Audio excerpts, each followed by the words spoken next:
Welcome to the Good, the Bad and the Ugly podcast, Christmas Day special with me, Tony Morell, and our producer, editor, the main man who works the magic to bring the video, the audio content to your screens, Ben Hibbert. He's not bad for the red. How are we, kid? I'm sound. How are you? I'm good, mate. I'm buzzing to be doing our Christmas Day special, and we're good to go. And I know we're going to have a laugh, and we're dressed up for the occasion, aren't we? Look, you look like fucking Santa Claus. Know what I mean? You know what I mean? So it's one of them, me with the Christmas. I look like Uncle Knobhead in this this Christmas Day, Christmas jumper, but should I say. But listen, looking forward to talking about the good, the bad, and the ugly over our last 50 episodes. And you know what? It's been a mad journey, you know. I know you come on board later on, but it's been fucking absolutely mad. It's been brilliant. And since you've come on board, I'm not blowing smoke up your backside, but it's fucking, you've transformed it into a different level. So we're buzzing and we're going to get right into it and stuff like that, mate. Look, we're going to have a little recap of exactly, you know, what we've done over the last 50 episodes. You know, talk about the guests we've had on, you know, our favourite episodes, favourite guests, you know, travels on the way, funny stuff abroad, you know, in the UK, you know, and feedback from, you know, from people who follow us and share our content. So I'm really looking forward to going into all that, you know what I mean? You know, we've got a lot of stories which, you know, will be hard hitting, but also there'll be some funny stuff in there. And, you know, we want to mix it up. You know, it's Christmas. We want to have a laugh. We want to have a, you know, a jolly laugh and whatever. But we also want to talk about the, you know, the good, the bad and the ugly. So I don't know whether should we just get right into it or what? I reckon we just get right into it. So episode 1, you know, good friends of mine, John and Matty Edge, got the Fighting Demons podcast. I was honoured to be asked to go on their podcast as the first guest. And I always said, I always wanted to do a podcast. And it was John, if I'm going to be honest, and Matty, who sort of, you know, it was them who inspired me. And there was other podcasters out there, you know, big podcasters, you know, like James English and other people and stuff like that. But John and Matty, you know, they gave me a chance to share my story and stuff like that. And, you know, it was them who inspired me. And John's story was really hard hitting. And you know what? He's such a, he's all in, John. If anyone knows John Edge, he's one of them. He does a lot for the community in Aylwood. You know, his fitness, you know, his gym and stuff like that. He gives back so much. And his story was one like, I wasn't expecting it. You know what I mean? It's like sometimes you'll do a little bit of research on the guests and stuff, and I just thought to myself, wow, his story and, you know, what he's been through and what he does now, because he you know, he don't try to take his own life and stuff like that. And he's here to live and tell a story, and, you know, his story was real. And, you know, is the advice that he gave out and what he does now with the kids of today. His box, you know, Halewood ABC, you know, is thriving. You know, what he does with the kids up there. Matty's an unbelievable editor, producer, singer. You know, what they do is brilliant. But, you know, episode 1 was to kick this podcast off was something different. And I just thought from the first one, I always wanted it to be special, and, you know, and it was. And John's just like anybody else. He's just a down-to-earth lad. You know, and like I say, he does a lot for the community, and his story really did hit home. And, you know, it was a tough one. But yeah, episode 1, John Edge was a pretty heavy one. Like, well, it's funny that you mention that podcast that you filmed, the Fighting Demons one, with them, because I edited that podcast. But with me on it. Yeah, like when I used to work in the podcast studio. I edited that podcast, and I remember doing the 3 cameras split together. We obviously can't remember who with was the 3 guests on myself, Matty, and John. Yeah, a little golden kind of background. Yeah, I remember doing it, and then, you know what? 3 years later, we come to meet, and that's just another mad one, because like when I used to live in Norris Green in Liverpool, your auntie lived next door but one to me, and I always remember. Well, I remember you like your mum and stuff. Like you used to walk past when you were a baby. This is weird. This is crazy. Yeah, this and is it was mad, only this. my sister-in-law Yeah. said to me, "Do you know Ben Hibbert is Anne Hibbert's nephew and Claire is his mum?" And I was like, "Fuck, no way!"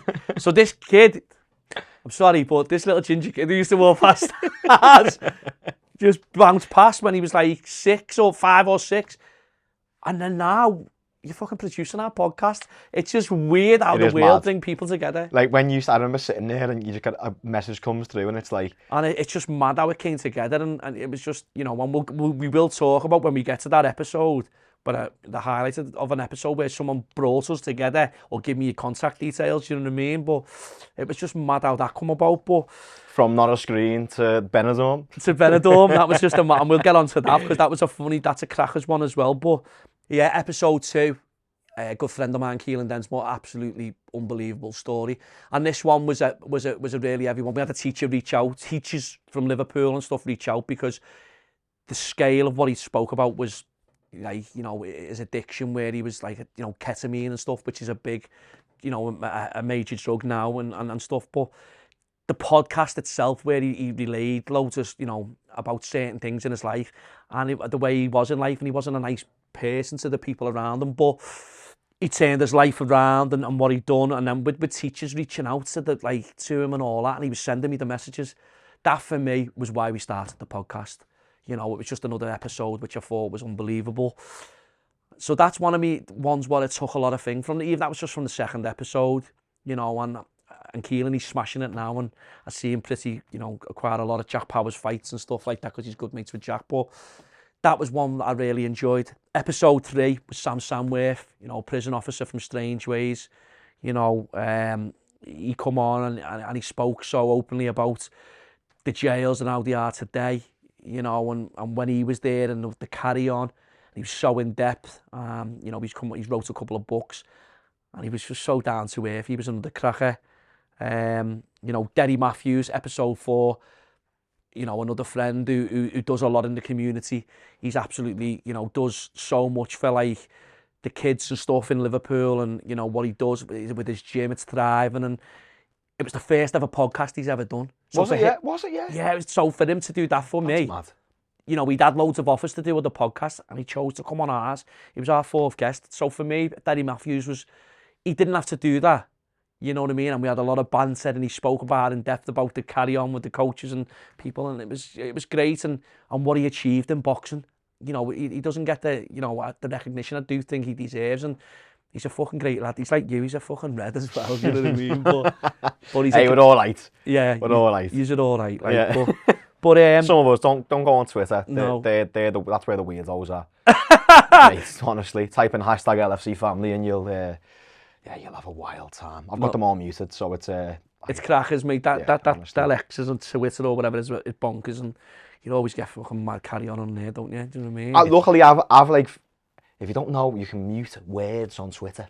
People get wound up and like, mate, I always see stuff like this. You can mute words. It's mad, isn't it? You'd always learn something new. Yeah, honestly. So like, whenever I see you can mute accounts, you can mute words. Whenever I see an idiot who just like, you see someone engage or whatever. Mute, I'm never going to see him again. Someone the other day, what did he say? Some fella tweeted about basically in Anfield in the low. I know we've got a bit off topic here, but it's all right. Go ahead.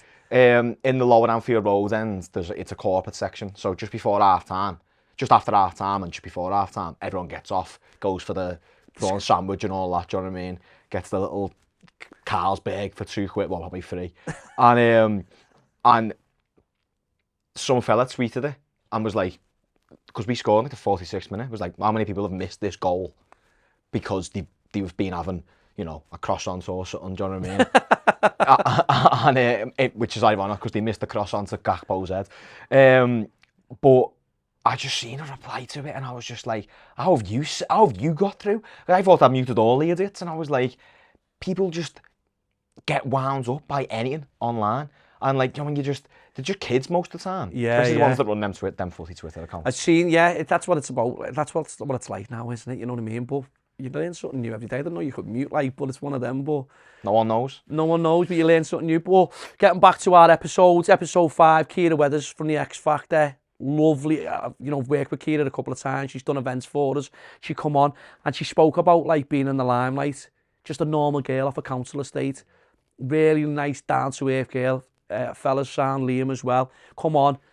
people waxing her legs or moisturising her legs before she goes live on the X Factor. It was none of her. She didn't like all that. And she talked about self-harming and stuff like that. It was a mad one. That was another like heavy podcast about certain things. The X Factor, it's not always what it is and stuff like that. So you get to find out like these things, and people think it's all glorious and it's all happy on there, but like I say, that was a bit of an eye opener. And then obviously I had a good friend of mine from school, Tin Hat Andy, on.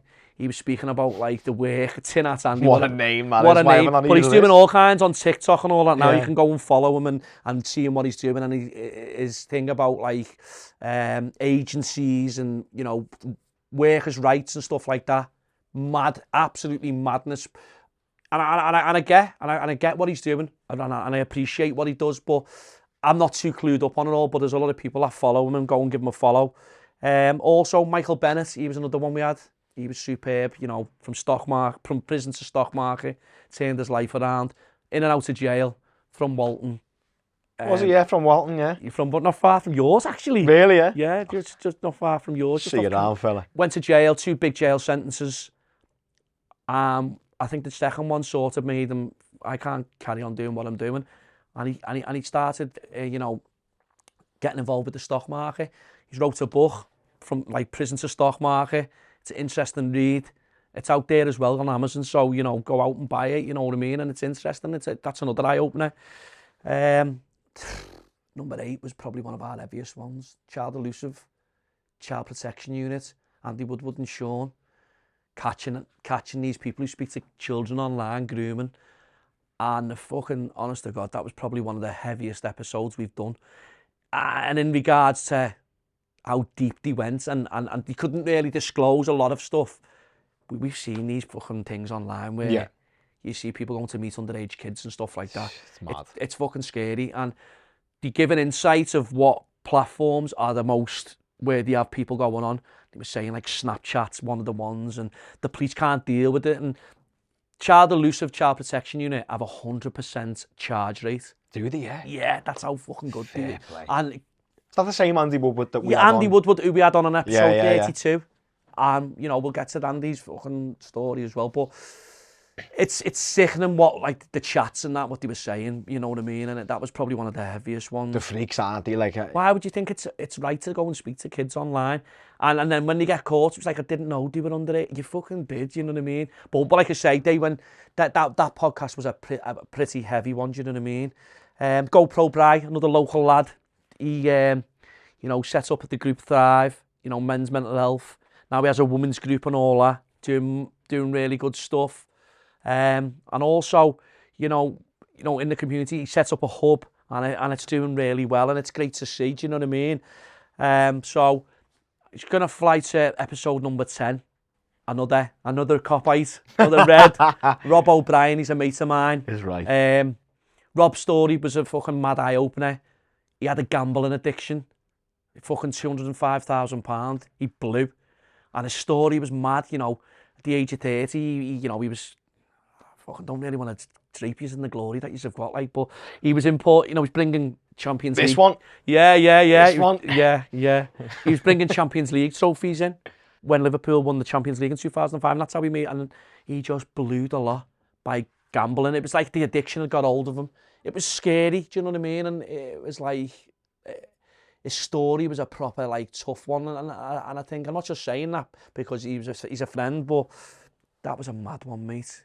205 grand blue. It's crazy, that. How do you even... But did you know what he said? He just didn't realise it. And he's playing with the Americans and stuff like that. And because it was online gambling? Yeah, he was playing... That would have been like 2005. That must have been like... So, but what he was saying... Slow to online gambling. No, but you know what, though? What he said, he was playing with the Americans, so like the time difference of a night. So it could be like $10 spins and whatever. I don't play poker or Texas Hold'em, I think it was. That's what got a grip of him, mate. And it was just, but now he turned his life around. He's just, and he's doing so well, and it's good to see, do you know what I mean? He's episode 11, Rodri Giggs. It was mad because it was one of our first guests that we got on with her, because all our guests are the same. We don't see any guests any difference. Rodri Giggs was just, and he agreed to come on, and you know what, considering what he'd gone through, you know, we know it's a fucking rat stick what happened, you know what I mean? It's like something off choreo or something, isn't it? Yeah, and you know what, he come on and he's done a couple of podcasts and he spoke so openly about it, and you know what?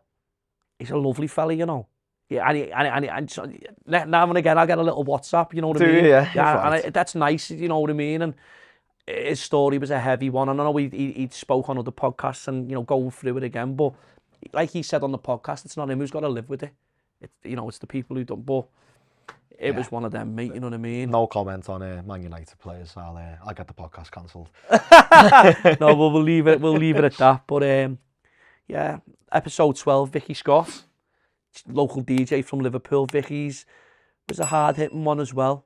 You know, female DJ in Liverpool, giving it the rundown of like what goes on and mental health and stuff like that. She spoke so openly. She struggles, you know what I mean, and stuff. And it was to see a female come out and speak about mental health, do you know what I mean? Because I know women get this, where the women can speak and they can have it on what's name, where a lot of it is around men, you know, sometimes. And she come on and she spoke on where she's at in life, and she's fucking doing well, you know what I mean? And I'm just waiting to see. She's done Creamfields again this year. I think she was in the I think she was in the Steelyard this year. Was she? At a prime time, and she smashed it. And it's just good to see her doing so well, do you know what I mean? Yeah, especially when someone's sound like that as well. She's a massive red as well. Is she? You just love it, don't you? Yeah, he loves it. Look at this. Yeah, look at this. Klopp hating there. He's been trying to sell it for ages. In reality, he goes to sleep every night thinking about it. I'm fucking sick of coming in and seeing him in the air. But no, my mate won that.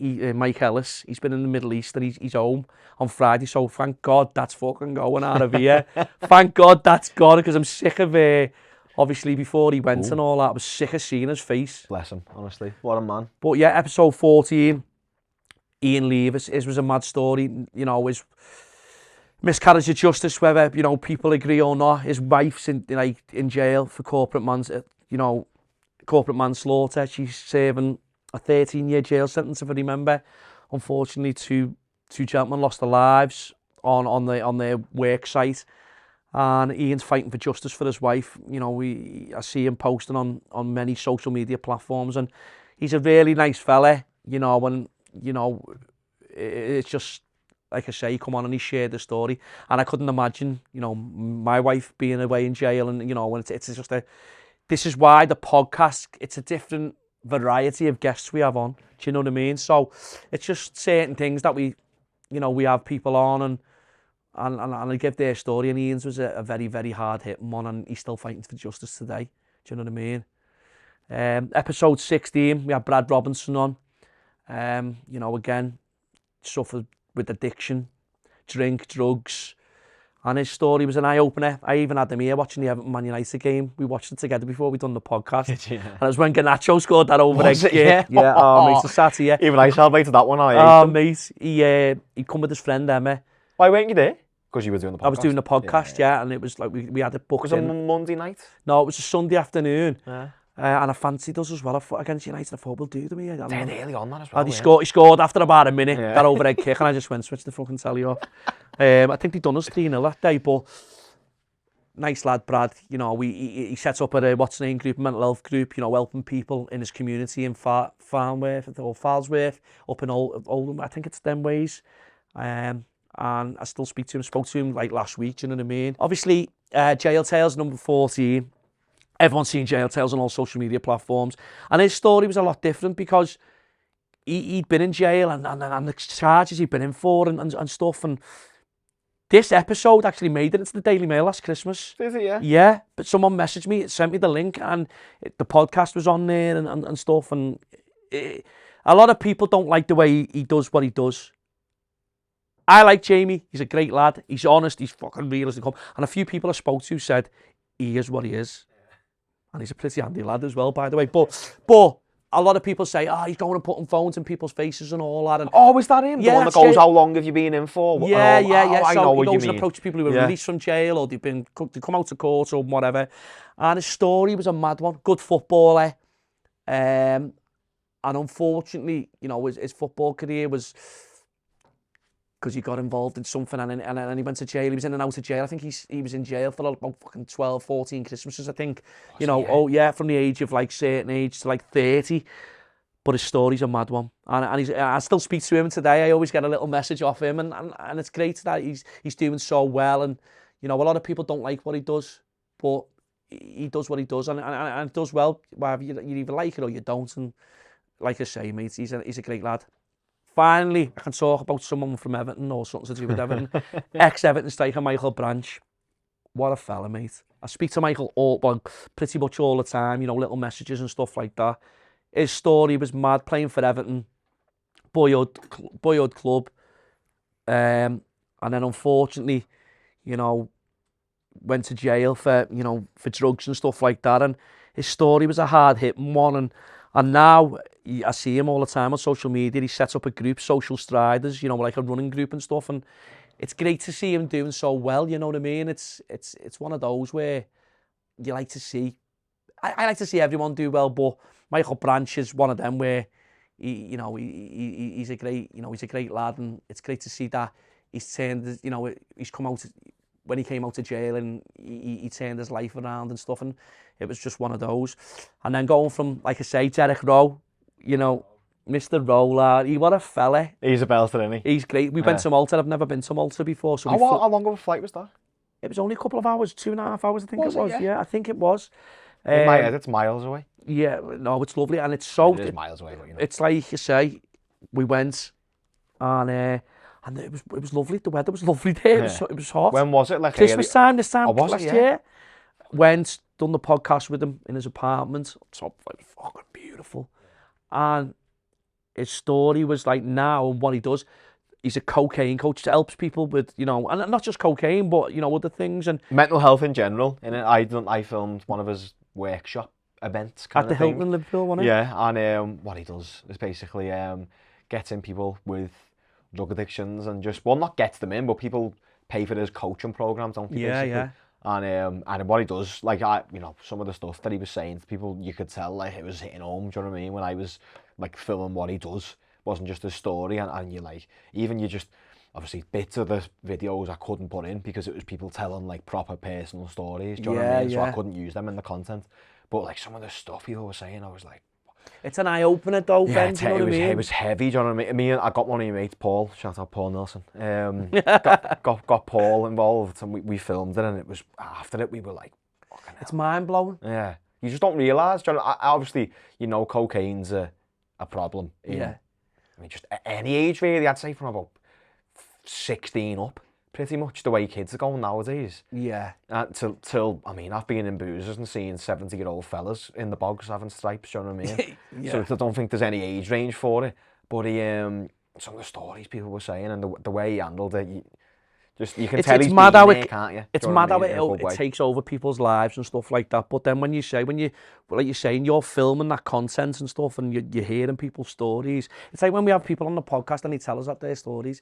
It's scary because, you know, we all think we know certain things, but when people go in depth about it and how much, like say, whatever, how much cocaine he was sniffing, or how much drink they were drinking, or how much whatever they were doing, do you know what I mean? It's a scary thing, but speak to Derek all the time. He's another fella who stayed in touch, and it's great that he has stayed in touch. But episode 18, mate, this is probably one of me, I'm going to be honest, probably one of my favourite guests, if I'm honest, because, not because he's a blue as well. Oh, here we go.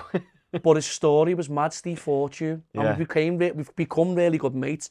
Do you know what? I remember when he first come, and he come with his missus. And he said to me, he was a bit nervous about coming on. And I said, look, it's all pre-recorded and whatever, and this, that, and the other. And he said to me, his story, mate, was unbelievable.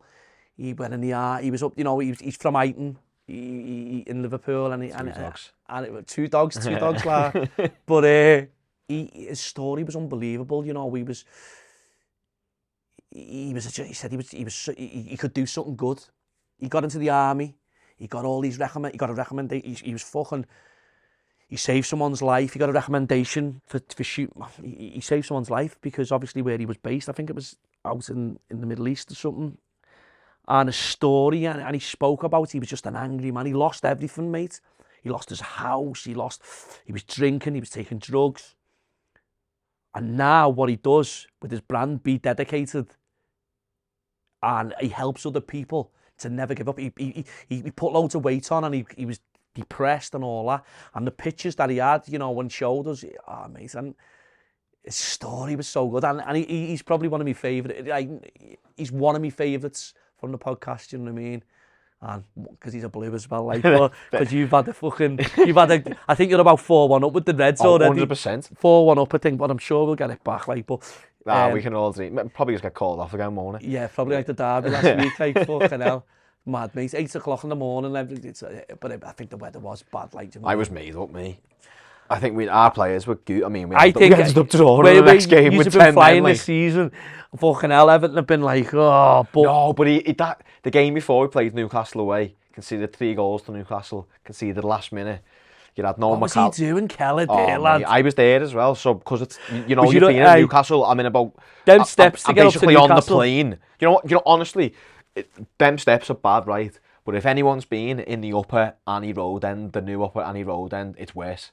It's fucking, is it? It's worse, yeah, genuinely. That Newcastle away, them steps, fucking hell, mate. You need a defib at the top, lad, when you get there. Or you blag it that you can get in the lift because you've got a fucking... Is there a lift? There's a lift. Fuck off.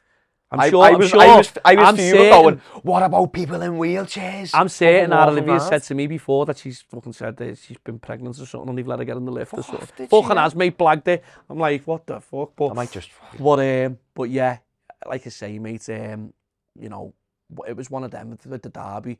I thought we might get them at the right time here and all that, but then... And it would have been windy as well. It would have been, listen, it would have, you know, they called it off and then people saying, well, why couldn't you fucking, you know, this, that and the other, but I just think we might have, but under the lights, put up the last one, and I can go because I was away on holiday, so I give me tickets to me daughter's boyfriend, Lewis. So, smashed it, unlucky Lou. I know, Olivia said to me, she went, Dad, you're going to have to get Lewis a ticket for the match. Fucking, but, get a job behind the bar and just jump over. Yeah, that's it, just spew it. But yeah, episode 19, I had our Marty on, our kid. That was a bit of a mad one.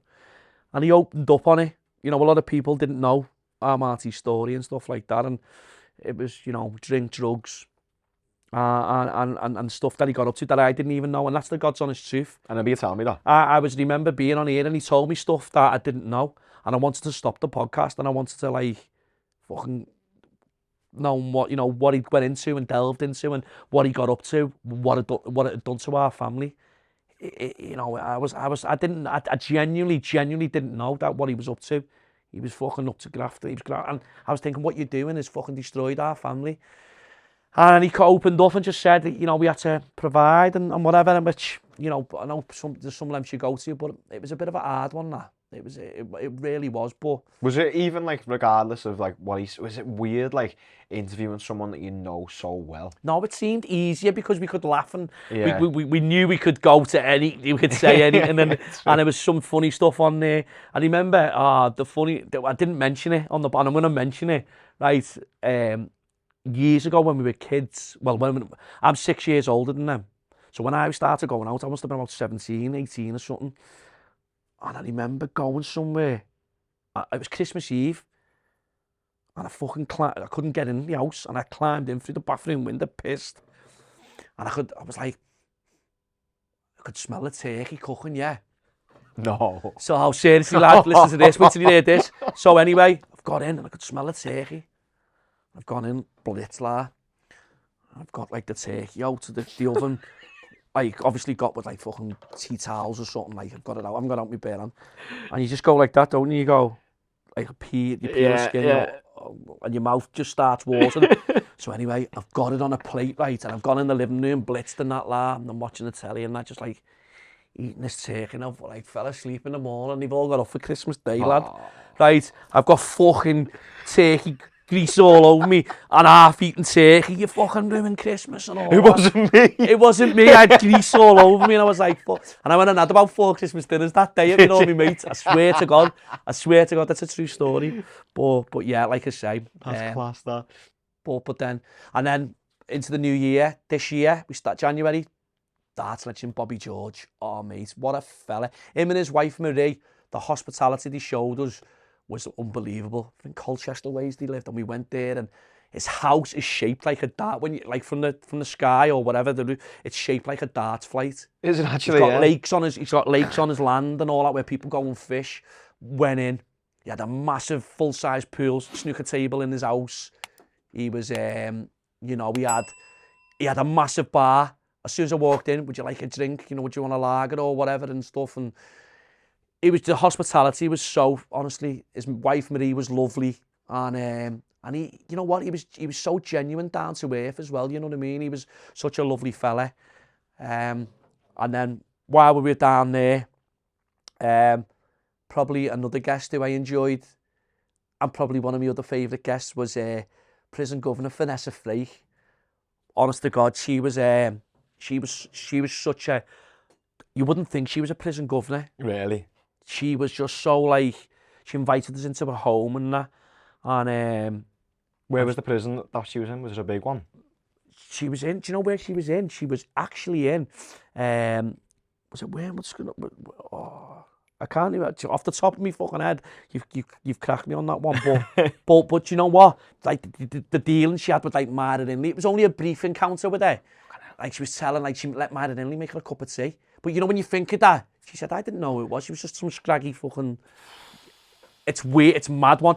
Rose West. Do you know what I mean? Like stuff like that. And the story, one of the stories she told us as well was like she Rose West and a governor. No, Myra Inley it was. Myra Inley and this other governor were planning to run away. And I'm thinking, how the fuck is like Myra Inley? You know when? Well, like run away as in like in a relationship they built up a relationship. This governor and it was a mad one. What she was telling us, and she said Rose West and Myra Inley apparently with what's her name? They've been.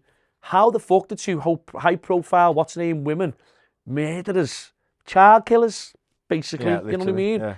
Would take, they had I'm sure she said they had a relationship where they went to this is what, if I can remember this, I'm sure, and in a park where she was based in, down the bottom of the country, how they, honest to God, it was outrageous what she told us, but she was one of my favourite guests, you know what I mean?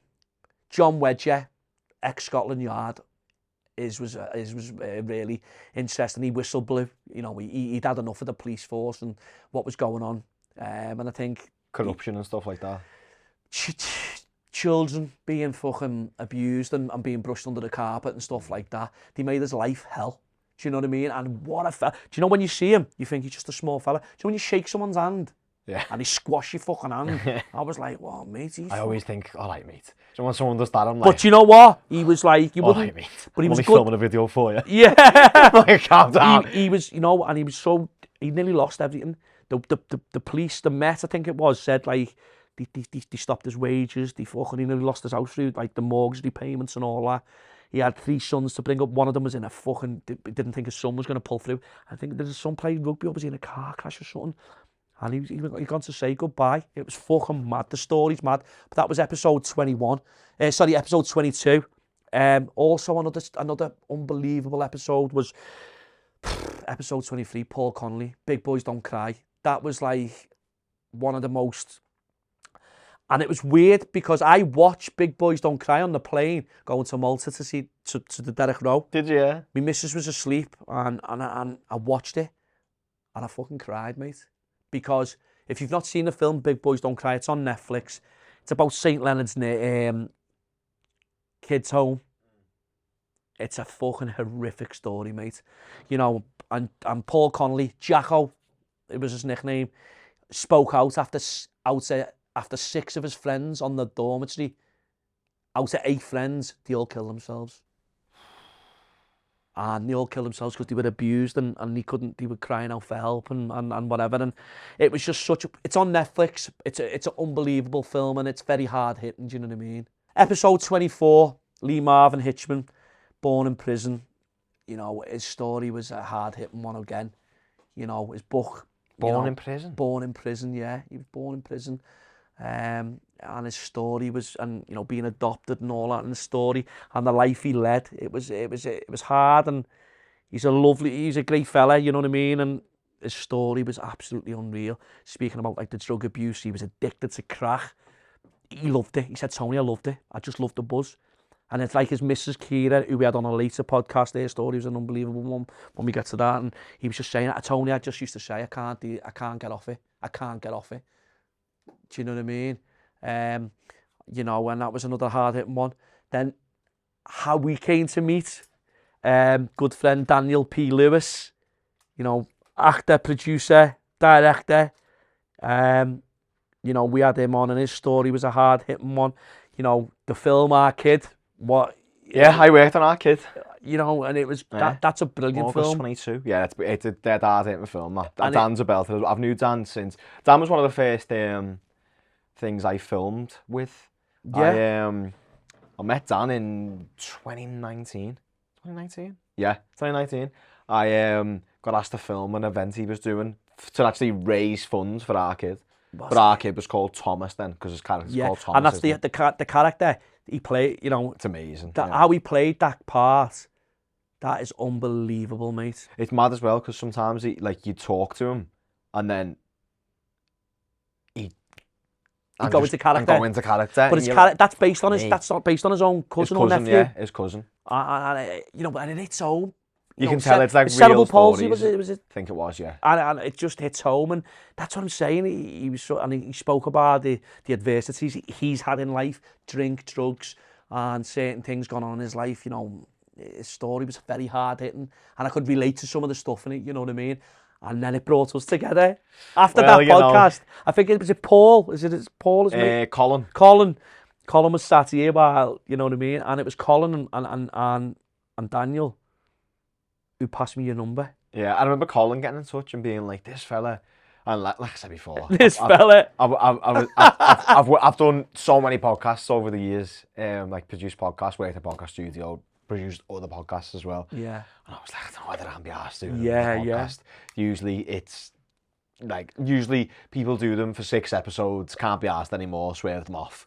Or I was desperate, mate. I needed a producer. Yeah, and he was like, have a word with this fella here. I was like, go on. So I got on the phone and I was like... I was at the train station, I remember. Was you? Yeah? You rang me, right? I was at Runcorn Station. And I remember this number come up. No, I spoke to him, Colin. And he said, he's going to ring you in a minute. And then you rang me like 2 minutes later. And I was like, and you were like, oh, I don't know, you know. And I was like, please just come and have a fucking... And I was like, oh, mate, you've got to come and fucking, you know what I mean? Because for me, it's like, with podcasts, if I want to work on a podcast, it's like, I've got to listen to it as well. Yeah. And I've got to listen to it while we're here. And I've got to listen to it when I'm editing it. And then I've got to listen to it when I'm doing the clips. So it's very... So it's like, if that's like, who's the 10th fittest bird on the planet? You know what I mean? Name me the top 10 footballers ever. And it's like, well, I think Saka. And it's like, well, idiot conversations like that. That's so then when obviously I spoke to you and I was like, he's actually quite sound. And we hit it off because obviously you're a red and I'm a blue. And now I think that's the idea. We'd be like, you know, and we just have, straight away we had a little bit of banter and I was like, oh, that'll do for me, you know what I mean? And then, but it was like, I remember speaking to you and I said to you, what sort it's like made you go, yeah, do you know what? What was it that made you think, you know, I'm gonna have a, what's the name of this? I'm gonna get involved in this, where you think, you know, at first you didn't know whether you fancied it. It was mainly just the podcast and then just you without kissing your ass. Because I was like, you spend a lot of time with like when I film things, say like I do videography, I have a videography business, BH Create, get on me. Put it in there, put the plug in, lad. Right, so yeah, right by Jürgen's head, right there. So like, I'm busy doing work all the time. So it's like, but say you work with like a DJ, like I said before. Yeah, you know, you get on with the DJ. Like, you know, I've worked with loads of DJs that I get on with loads, but you're with them for 15 minutes, 20 minutes, and then they're doing their job. But like, whereas, and you just listen to music, boxing, fighting, you're filming the fights. Yeah. You know, whatever. But with the podcast, like, if you think the fella is a helmet, it's pointless. You're stuck with the fella and you're just sitting there like... And don't get me wrong, I've done like freelance podcasts, I've never had that, but like I've worked in a podcast studio and I've been like, oh, you look who's in. What was it though, Ben? Do you think, you know, do you think it's the variety of guests or it's not, what's the topics or what? It's both. It's the variety of guests, it's the years ago, I used to listen to the True Geordie podcast. Yeah, yeah. And it's quite similar to how that was. Not how it is now. Mm. But, I mean, I haven't listened to it now, but anyway. You just listen to ours. Yeah. Ours and the Late Challenge. That's all I listen to. Yeah. But it's the people that you got on, and then just like the way you speak to them. It wasn't like you were trying to set them up, or like, it wasn't like wanky. Do you know what I mean? It wasn't. Or you're like, not kiss ass. Look and at me, stuff, like you do. I mean, I'll big it up. You do like the events and the raffles and stuff like that, and it's not like you don't go, oh well, is this fella who we had on the thing the other day? Everyone's the same. It's not like, oh, I've got.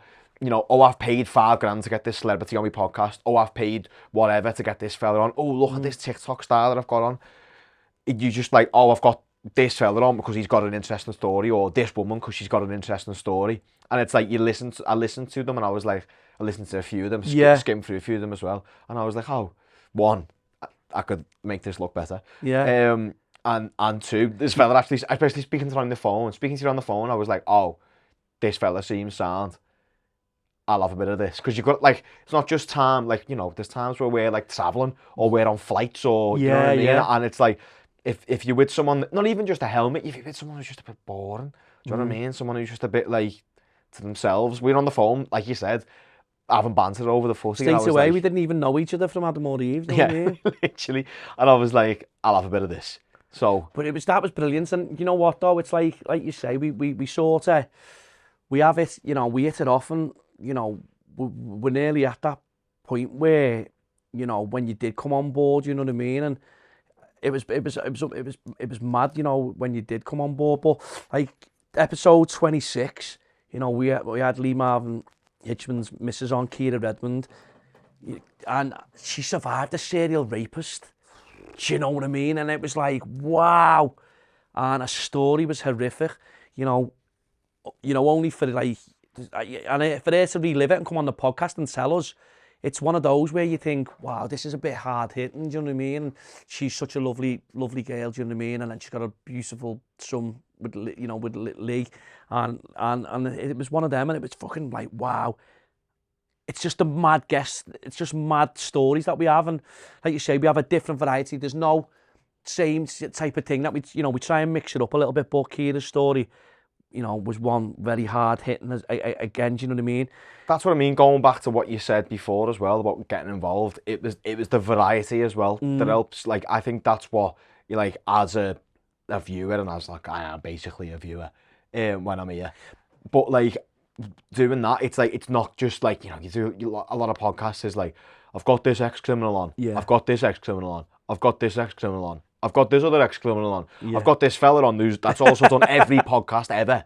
But this is what I mean. It's people that I've never heard of most of the time. And you're like, this fella's, it's like, the prime example, we'll get onto it later on, was it 41? What I'm thinking. Well, I'm going to say it to you now. Do you remember the phone call? No, it was a message. No, it was a video. I'd sent it to you, and I went, now then, mate, what do you reckon of this guest? And you went, I remember the comment, where the fuck do you find these people? And what we were talking about is the dominatrix, which we're going to talk about, because it's not far away for that episode. But that was Vicky was fucking brilliant, actually. But this is what I mean, and I just knew we had that little thing, that connection between us, where I love doing this, Ben. Do you know what I mean? I love doing it, and it's like some like people say to me, oh, do you get paid for it, and do you get what's the name?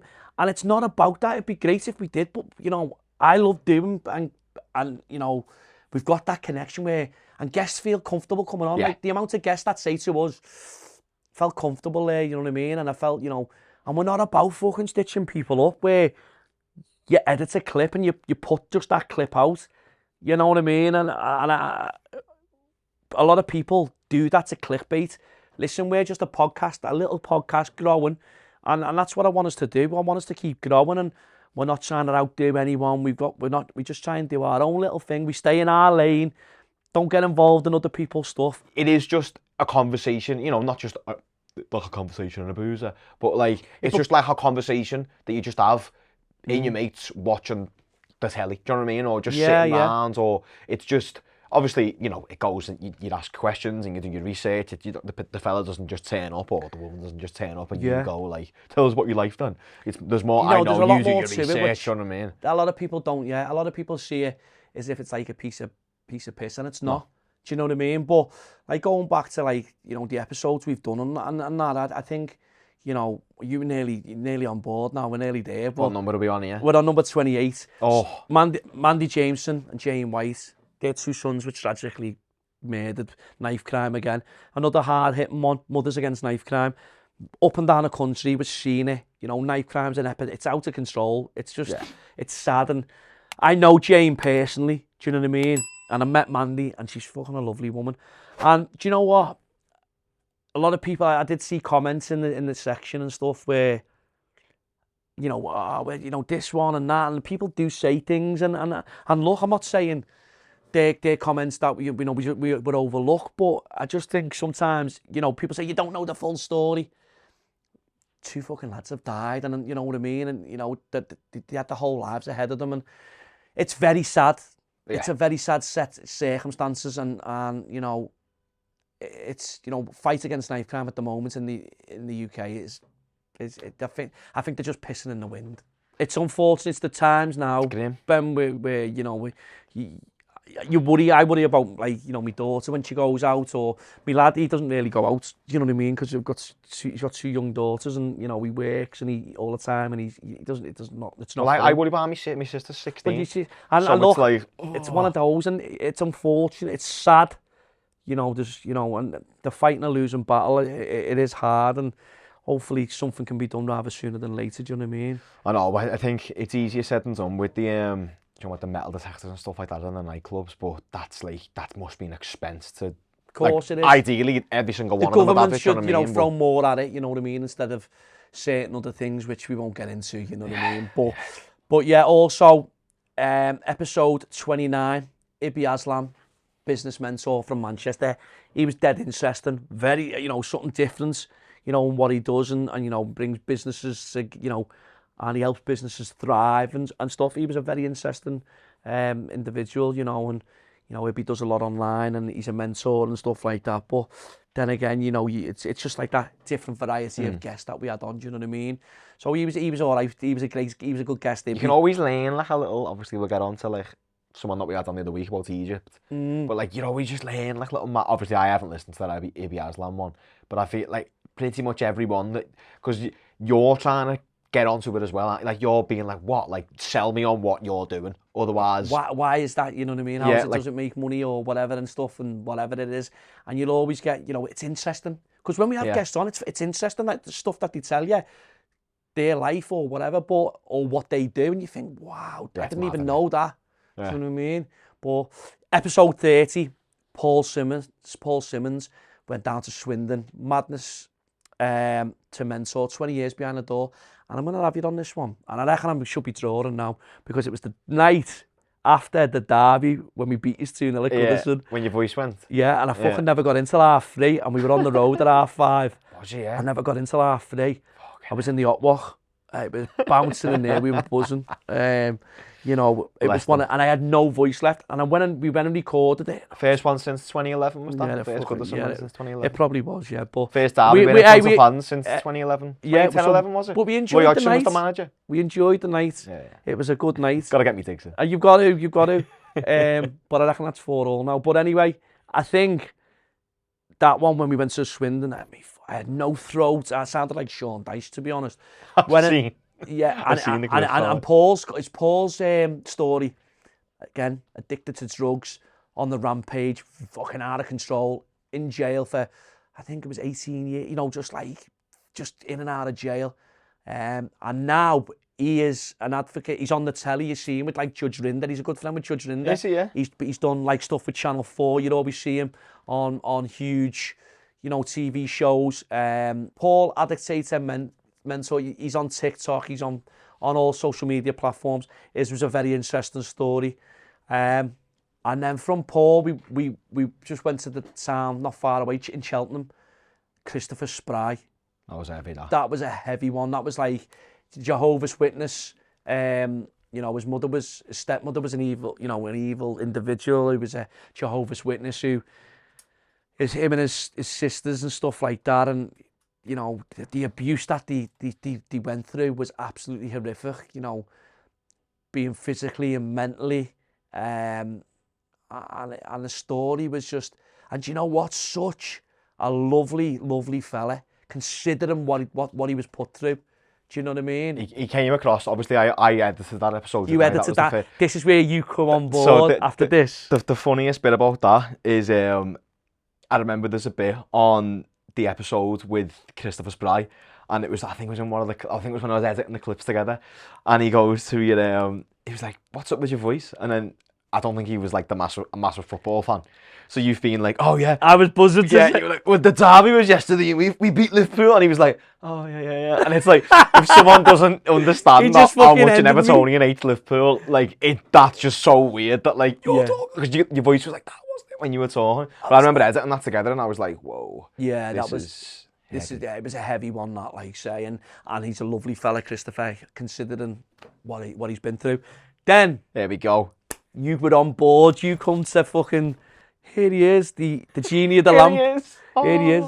Popped out the fucking lamp with that on like that. But it was brilliant. It was, this episode, I remember telling you, you said, yeah, I'll come down, we'll film, we'll record this episode. And then when I told you exactly what the episode was, Football's Darkest Secret with Andy Woodward, I remember we filmed it.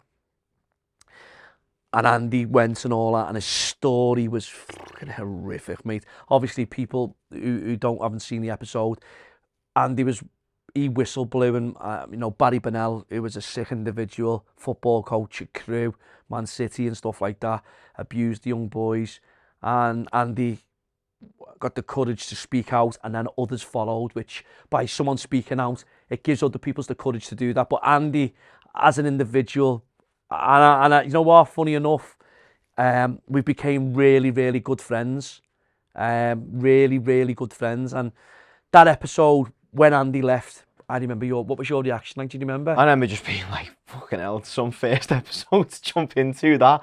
I remember just being like, wow, I remember you sitting there. That was heavy. You were like, what the because I think you knew a little bit. Yeah.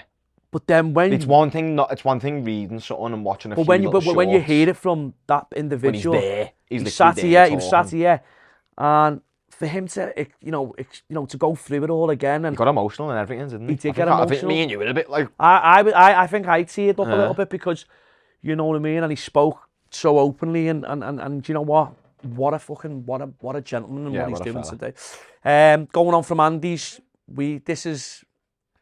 Fucking hell. Second episode that I filmed.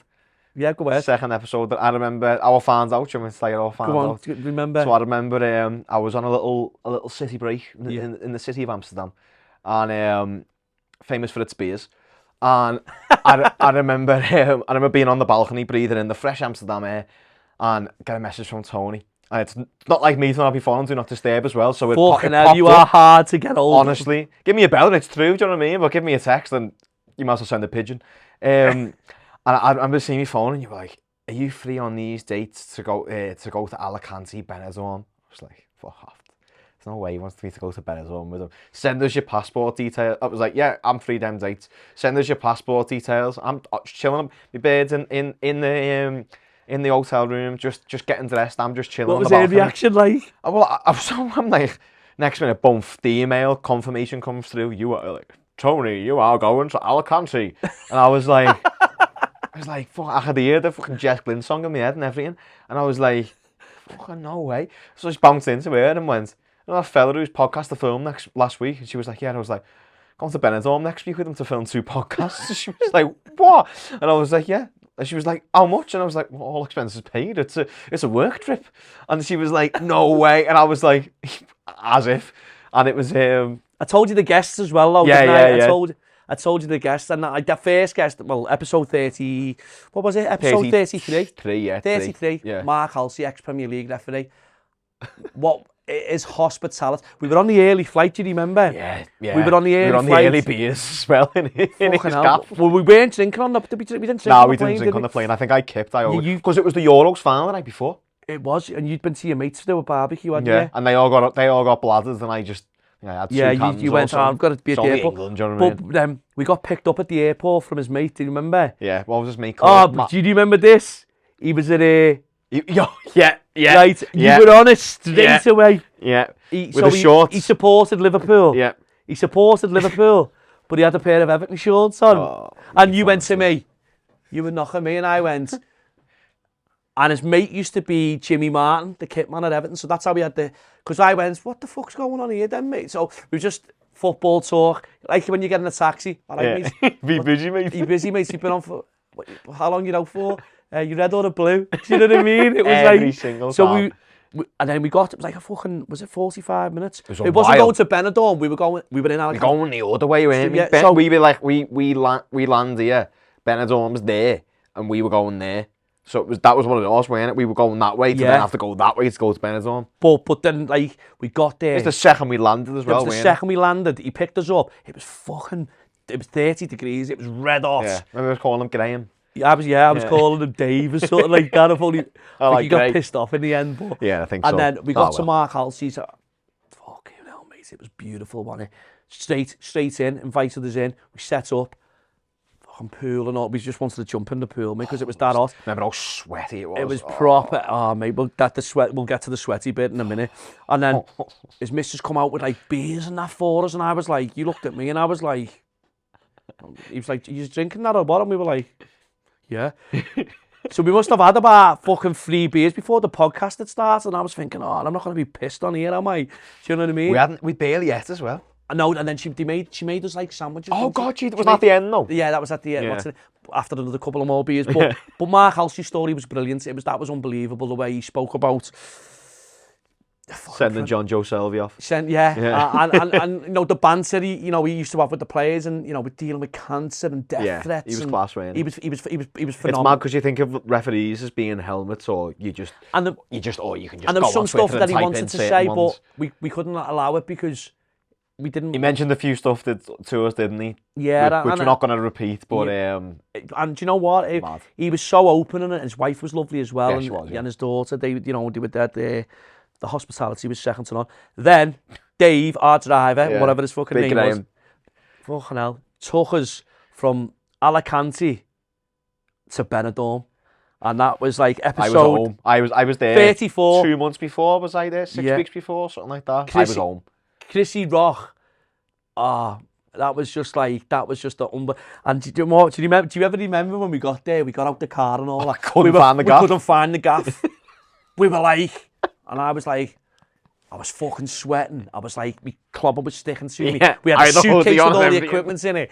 We had like, and then we were like in this shop. I went and got you a drink. Do you remember? I went and got you a drink. It was fucking someone had cracked it. And I went back to I went, listen, mate, someone's drank that. But fucking buying. This fella was like, I went, no, fuck off. And we got into the apartment. We were sitting there, and Chrissy Rock just. No, we didn't even get into the apartment. We got into the gate.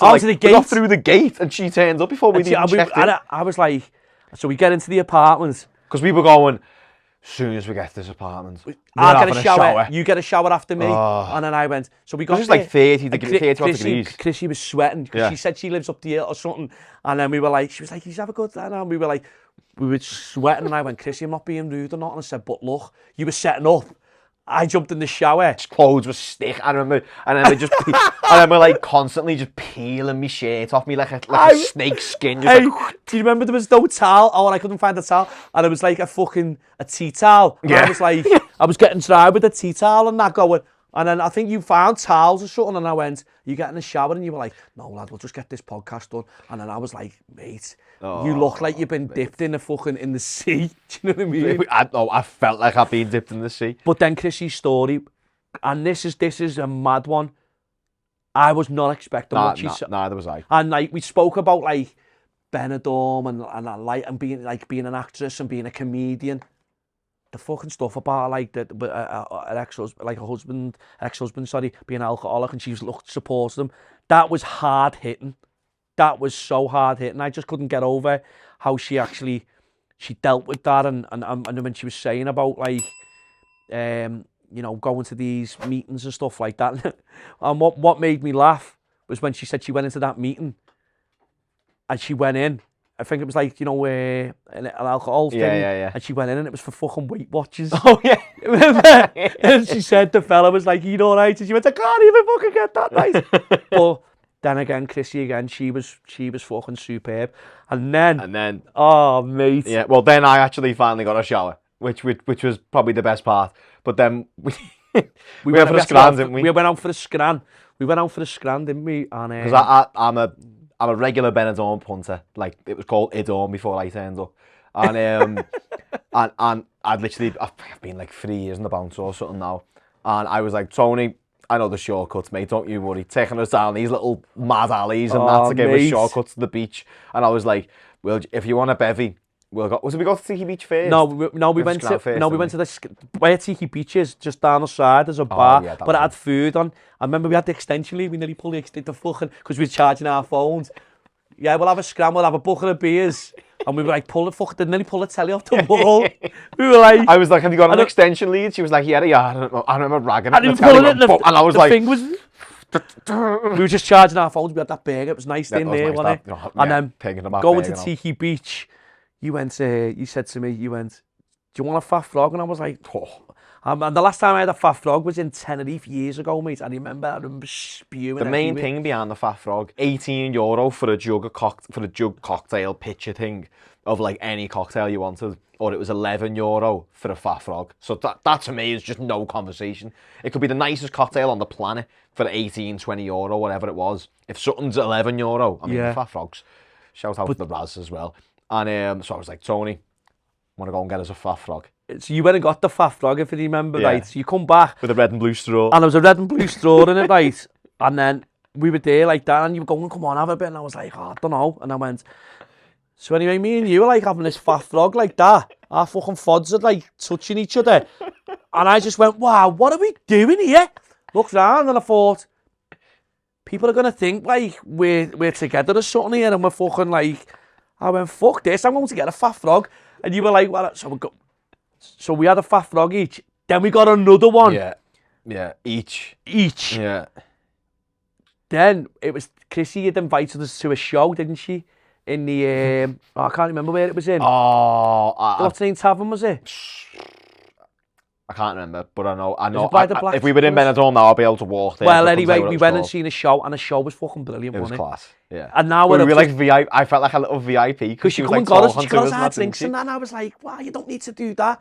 And like people were all looking at us, and I was like, "How do you know Chrissy?" And we were like, well, "She was on the podcast earlier." And they were like, people were saying, "Well, I went the podcast out and all that," which was brilliant. And then putting stickers everywhere. Yeah, but fucking Benidorm was stuck with stickers everywhere. But then Southampton. Yeah, Southampton. Yeah, we were at the match the other week, but. From there, we had to dust it because we were up early on that fucking early flight. Do you remember where we stayed? And we were on the 8th floor. And we had the window. You want to say this? Do you remember walking up the stairs? I made the people stuck on the lift. Oh, yeah, because we're on the 8th floor. No, you went, come on, let's have a Toby. So we were like... Because the lift was broke, weren't we were like running up the stairs. We had crisps and that. We had bottles of water. Like running up the stairs. We ran past our floor. And I went... Twice. We were on the 10th floor. You went, Tony, we're on the 10th floor. I was like, are you taking the piss? We were on level 8.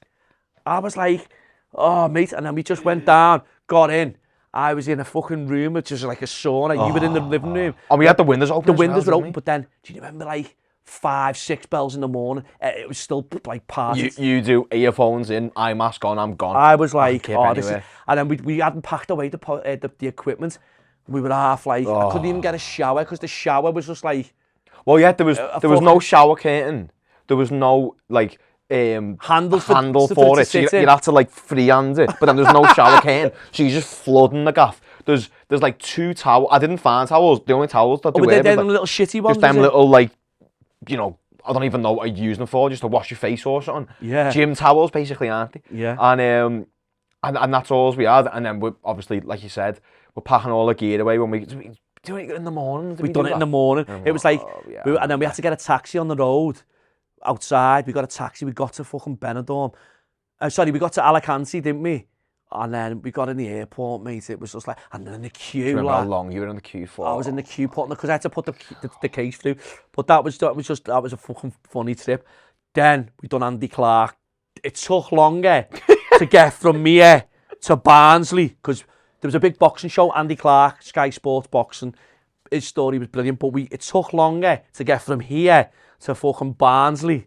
That's no word of a lie, by the way. And that was like because the traffic. And we met Andy in a hotel and we done a story. And you know, being from Talk Sport to being like, you know, what's in Sky, the voice of Sky Sports now, boxing and stuff like that. The thing was as well, like I think with that is, I think, you know, little compliment here is, I think because you speak to, you don't seem like you're trying to ask questions to, not that you're anyway, but you don't ask questions to get answers out of people. You ask questions just to speak to them. Just to further the conversation, and like he just naturally like he opened up. I didn't know about his drinking and stuff, and I didn't. And that's why with our guests, and I want them to feel like comfortable coming on our podcast. We don't make them, make them feel like they've got to speak about certain stuff. If they don't want to speak about it, that's fair enough because it's their story. It's what they're sharing, and that's. But like you've just said there, he openly just went, I had a problem with drink. Yeah, he didn't need to do that. He didn't need to open up about that, and he was quite happy to speak about it. So he was a cracker. Do you know what I mean? He was a really lovely fella. Episode 36, another copite. Anthony Grice, Fika. Yeah. He's another great lad who does a lot for Liverpool, and his story was unbelievable. Being from like Liverpool, he's very proud of where he's come from. And what he does in the community, especially in COVID bullshit, that mad. COVID stuff, whatever he said it was, the way he explained about people, because the government or the council weren't doing nothing and being threatened by the council, if you remember. I remember perfectly. I remember doing the clip and still being like, what the fuck? I remember the council phoned him and was like, you need to stop doing what you're doing. And what he was doing, and he was like, but people haven't got food. And and I just find it outrageous. Giving out food packages, basically. He was saving lives, lad. Yeah, he was, yeah. He was basically but that one when he said he turned up to the house and like the girl was crying, the girl was like made up because she had Cocoa Pops. Oh, yeah. And he said he walked away and he went, we've got Cocoa Pops, like... That was only 4 years ago. Well, 5, basically. Yeah, and it was just unbelievable. And what he does and Fika, his coffee shop, on Walton Road, I think it is now. It is, and he's got the one on the docks when it's seasonal. You know what I mean? He's a great lad, and what I mean. And he was really, really down to earth. Had some good stories about Liverpool as well. Yeah, about the players and some of the stuff. They were fucking brilliant. Some of the stuff we heard, but some of the stuff yeah. Wasn't on the podcast, but it was good. Yeah, but that's it. Then we went to Elton Wellesby. Elton Wellesby was a bit of an an eye opener. Yeah, and he was a legend to many people from in the 80s. Record, match, the match and stuff like that, and it was very interesting. I remember, I think Olivier Lewis coming. He took us. Yeah, he took us. Yeah, he took us, didn't he? Yeah, he sat next to me, didn't he? But his insight to Everton and Liverpool and a lot of people, and a lot of people now, even like the last couple of days, I've been interacting with that episode. I've seen that. You know what I mean? I've seen someone saying, "Oh, it's mad seeing a face from the 70s or something like that." Oh wow, is that really Elton Wellesby? Someone put like, yeah, you do age or something, but it's great that people interact with an episode like from like the last 6 months or something like that. To, you know what I mean? Elton Wellesby was fantastic. He was funny. It was one of them. Was that 38? He was episode 37. Episode 38. I think this was Mad Mike. Yeah. That was that episode. I think that's probably one of our biggest episodes we've done. Especially clips-wise as well. The Halifax clip. I don't know, right? So we use we just say it. We use an AI clip generator, don't we, to do the podcast. Keeps costs down in terms of paying for me to make all loads of clips. We get to make clips. But sometimes it just gives you mad ones, and I like choose which ones. Gives you like 50, and some of them are choose just 10 out of that. Yeah. Yeah. So I'll choose like the best ones out of there, and one of them was about like a movie got to Halifax. And for some reason, it's got like 100k on TikTok, over 100k on Instagram. It's over 200k, Is it? Yeah. And I genuinely think it's because people think, because he said at the start, doesn't he, something like, I got a call from Halifax. And he went to bank. And everyone, and everyone thinks it's the, and then for some reason that's blew up, and I just it went mad. That clip on TikTok, mate. It was just like his story was another one, mate. Like addiction, like good footballer, playing semi-pro, but obviously he was working from an early age, so he was like playing pro money. And then he went to Barnsley. Yeah. Because I remember as well, like that was the episode where I nailed we're using these mics on that podcast mics. Oh yeah, instead of using our what's the name? Because if you watch the Mad Mike episode, fuck me, he's spinning. He's practically on Strictly. Like he is. I remember just being like, oh my God, I obviously I framed the cameras up. That's it, like you say, the drugs over the years, the ADHD he's got, the fucking everything. He couldn't and I would. We said to him, but his story was very hard hitting. Yeah, he was all day though, wasn't he? He was all day, and again, now and again he'll send me a message and stuff like that. Right. He's brilliant, you know what I mean? Episode 39, the Green Attic lads, they were fucking brilliant. Will, George, from charity shops to selling, going into charity shops and buying clothes, which all the casual stuff, you know what I mean? And it just got, to see them grow. And the stories for both of them, Will, fucking grew up in a lighthouse. Yeah, that's fucking random. That's one of my favourite episodes, though. Is that one of your favourite episodes? Like just in terms of randomness, the randomness. Yeah, the randomness. Like some of them are like dead heavy, like the Colin Sutton one and stuff like that, and like Chrissy Rock, Mark Halsey, just for but that in terms of just they were just having a laugh, weren't they? They were having a couple of beers as well, and they had a couple of beers before, didn't they? Yeah, they've been to the boozer by ours up there. Fucking, I think one of them got an half fella in the boozer said something about George. Yeah, what he was dressed like. Fucking, and he said he was like, you cheeky bastard. But no, they were brilliant, and it's great to see them doing so well. You know what I mean? What they do, the pages and stuff, and they're growing massively, and in what they do, and they were just like. It was just like in the boozer having a chat with them, and that was a really, really good episode. I enjoyed the Green Attic lads. They were fantastic. Then, probably one of the most fucking maddest episodes we've ever done was Vicky Feeney, midwife to dominatrix. I was fucking blown away, mate.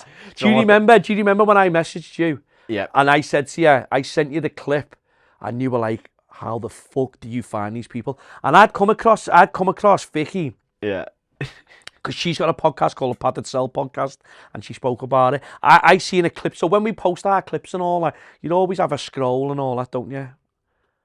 And I was like thinking, and this is the God's honest truth. I remember saying to me missus, I was sat in the garden. My missus was having a cup of tea or whatever, and she was in the garden. And she was like, "So, what have you got on this week?" And I went, "I've got a couple of podcasts on." And she went, "So, have you got on this week?" And I hadn't told her. The best part about the Green Attic and then Vicky is the fact that their motto was "Don't tell the missus," and then the next guest was a dominatrix. Well, I remember saying to Lynn, I went, "Listen, Lynn, we've got a dominatrix on." She went, "What did you say?" And I went, "We've got a dominatrix on Sunday." She was like, "What the fucking hell are you going to talk about?" But it was so interesting because that side, people just think this and that, and I've seen a few comments as well saying it's this and it's that. If no one's hating no one, just let people be. Do you know what I mean? If people are into fetishes and all that shit, kinky and all that, that's up to them. Who's asked? But it was the story, a story about it. And do you remember what the best part for me was? I got home and my bear goes to me. I know what you're gonna say. How was your day? And I was like, I was in work today and got asked what a MILF is. And she was literally, I know what you're thinking. You're thinking this. Yeah. I remember thinking, I literally got told to, I was working and got asked what MILF stands for. So we're literally on a podcast. I'm glad she asked you. She didn't ask me, because I would have been fucking bright red, you know what I mean? But no, the cattle prod. The cattle prod, mate, that was unbelievable. I love watching your face, sometimes when situations like that happen. I was sort of wanting the chair to swallow me up, because when she said she got the cattle prod and she touched his bum hole, hey, and it just went, I was like, what the fuck is this? Can we post this, do you know what I mean?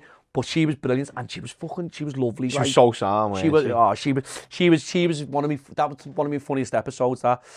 Then we went down to London. Do you remember? Did, yeah. Yeah, Was that next after that? That was Fats. So Fats was dead sound, man. His story was mad. You know, he's like a social media, influencer, which, and he's done certain things in life which he wasn't, too what's name about.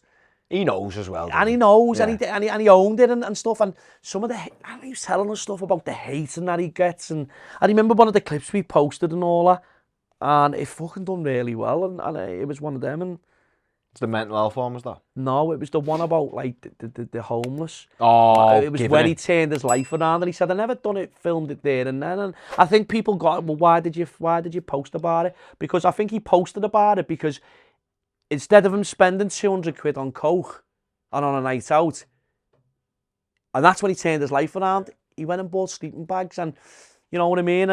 And he's a great fella, do you know what I mean? I've been on one of his lives on TikTok, and when he's... Oh, I remember you saying that, actually, yeah. And he's a great fella, and that, who's checked in on you today, that's the clip that drew me towards him, because it's so real, who checked in on you today. Yeah, not people who you party with, not people who you drink with, not people who use you for whatever. And yeah, he was really interesting, do you know what I mean? And then episode 42, Jamie Hull's surviving a plane crash. That was heavy, though. That was a fucking heavy one, if you remember, Oh, I remember, like, perfectly explaining, when he was explaining, like, his leg and his shin bone and stuff like that. The detail he was going into, though. Oh, my God. Yeah, that's what it was. I remember him, like, saying about his leg and stuff. And the flames engulfing him and like... And some of the stuff he's done, climb mountains, marathons, diving. Fair play to him. And he's travelled the world and stuff. Considering how bad his burns are, I don't think it looks that bad as well. 67, 68% third degree, and I think he said fourth, which was where bone was showing and stuff like that. I'm thinking, wow, this guy is unbelievable. Do you know what I mean? No, fair. And he was a lovely fella as well. Episode 43, Colin Sutton. Belter. He was a big Tottenham fan as well, Colin. Yeah, he is. And we had a bit of banter. Yeah. I think he gave me a bit of shit about Everton, like, but what an interesting fella. Yeah. Considering, catching them evil people, Levi Belfield, Delroy Grant, he went so in depth about it, and some of the other things he spoke about, you know what I mean? And he was a lovely fella. Do you know what's mad with him as well? I think when you get people who are in jobs like that, like dead serious fucking heavy jobs, you kind of expect them to be a bit like boring, mundane, monotone. He was like, even like, remember he stayed with us for like about 20 minutes after it, just half an hour, I think I said. And he I don't think because he was doing his show in the exhibition centre. Yeah. I'm sure it was, and it was because it was advertised outside the Echo Arena, weren't it? I went and watched them in Warrington with my missus, Oh shit, I remember you saying. And he mentioned the podcast on stage in front of like fucking 800 people. Yeah. And someone messaged me on YouTube or on the comments, said we heard you shout out last night, and we've subscribed to the channel now. It's right, Col. So shout out to Colin Sutton for doing that for us. Top detective him, mate. Hopefully you don't have a good day on Sunday and the Reds batter you. Oh yeah, you've got Tottenham on Sunday, haven't you? We've got Chelsea at home, so it's not. Hopefully it won't be a fucking. We don't seem to do well against them, but hopefully you do. Yeah, but that's it, isn't it? Up with Soffies. Episode 44, off the cuff with Mel, prison officer, ex-prison officer. Do you know what? She was real. She was so sound. She was sound, and she turned up. A lot of people away as well, didn't she? She traveled like 4 hours. Drove like 3-4 hours. Well, the round trip it was. I think it was. It was about 2 hours here, 2 hours back. Yeah, 4 hours round trip. Do you know what? And this is what I mean. Some of the guests who give the time up to come on and share the stories and all that. And Mel's story was, like, I came across Mel on TikTok with our clips. And when people said, why she turned up in a uniform? Because that's her in character to what it is. And she was on, was it Banged Up as well? I think she said that. Yeah. I think it was literally called Banged Up. And it was like the reality, well, not even reality TV show, it was a TV show celebrities about, like, going into prison with ex-convicts and stuff. But her story was a mad one. And, she loved the job. And then she resigned. she did resign because of like, you know, someone had posted a video of it like fucking, and the drugs test come back, it was negative and all that, but she just for the sake of it and Class B, weren't it? yeah, it was like, yeah, and she was a great guest there. She was she was really good. 45, ex-Liverpool goalkeeper Chris Kirkland. Big Chris, what a fella he was, mate. Yeah, he was sound. He had a bit of banter as well. Yeah. Used to tag teaming on me there, giving me a bit of shit and that. But I had to give that one. I had to give him that one about the Carsley derby. And you know what? I think he'll take anything just to be behind Stevie G when he hit that ball and against Olympiacos. To be fair. Oh mate, imagine that view. Oh mate, he just. And you know what? He was such a lovely fella, and his story, being addicted to tramadol and all that. You know, people think footballers have got the perfect life.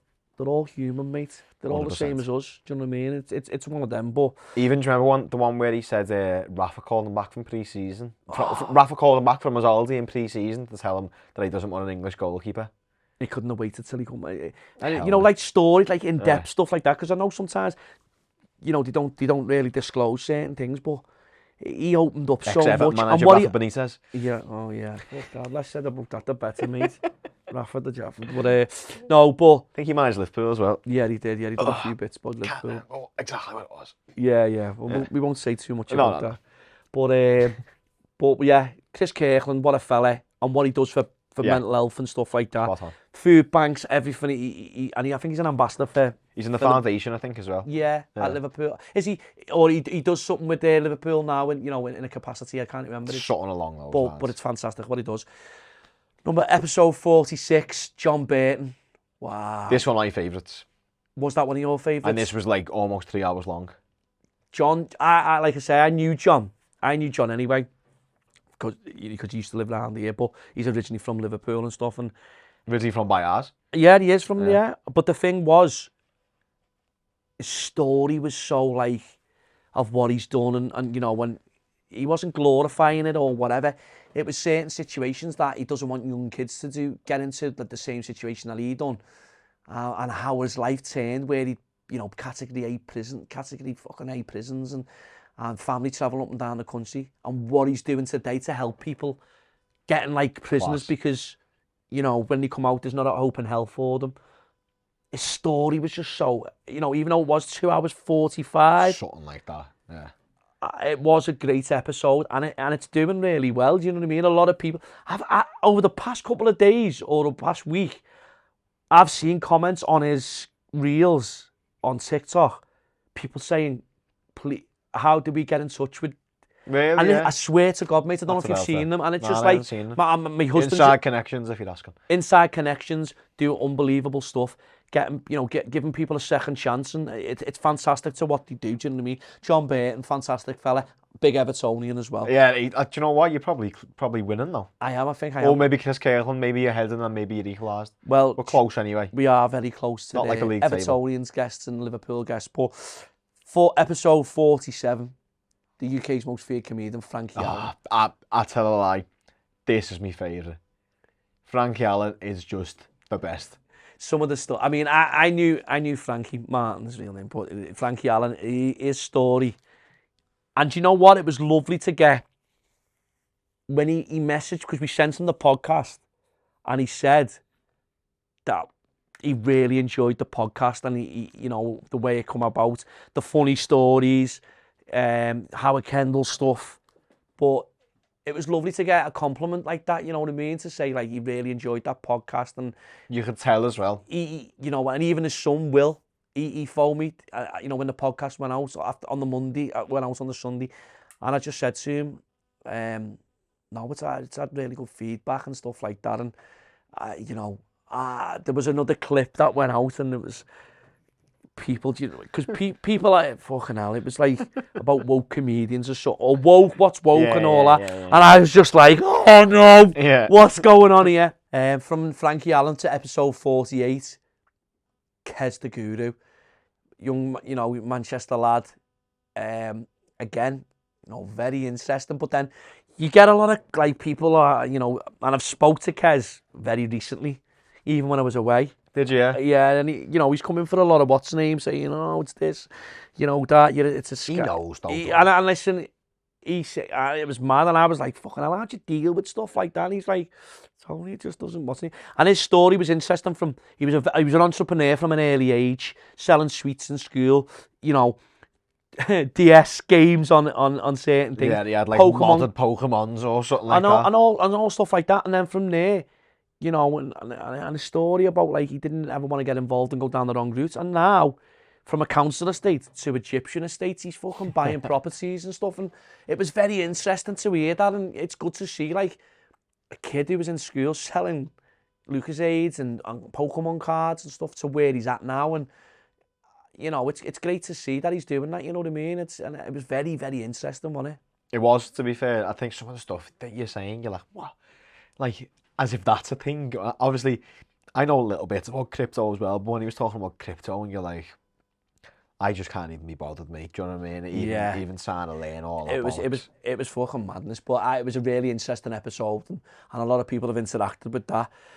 Then episode 49, I went up to Cardiff. Obviously you didn't come on this trip with me, but I went up to Cardiff and we done Cullen Mays from the Central Club podcast, addiction to education. His story was mad.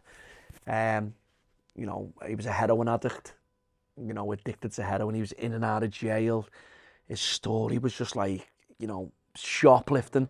He was a bad shoplifter. He loved the buzz of shoplifting. And he was a good shoplifter, weren't he? Do you know what I mean? Yeah, like, fucking hell. Some of the stuff it's mental. The stuff that was ordered to like, and thousands. I think like the co-op was like fucking, was one of his main things and stuff like that. But his story was mad, and now he's smashing it with his podcast and stuff like that, which is fantastic to see.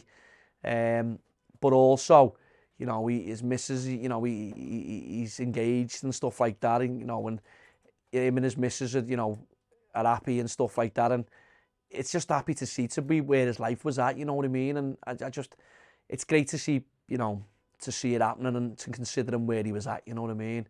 So yeah, the Central Club podcast was Cullen Mays, was episode 49. And it was a heavy one, you know what I mean? And then number 50 was Big Dan. Big Dan. Talk to Big Dan. Big Dan. Do you know what? He was hysterical, him. Some of the stuff, and do you know what? Partying with Mick Jagger. That was funny, mate, when he said he was in China Whites with Mick Jagger, and he was sat there. He said he was off his cake and that.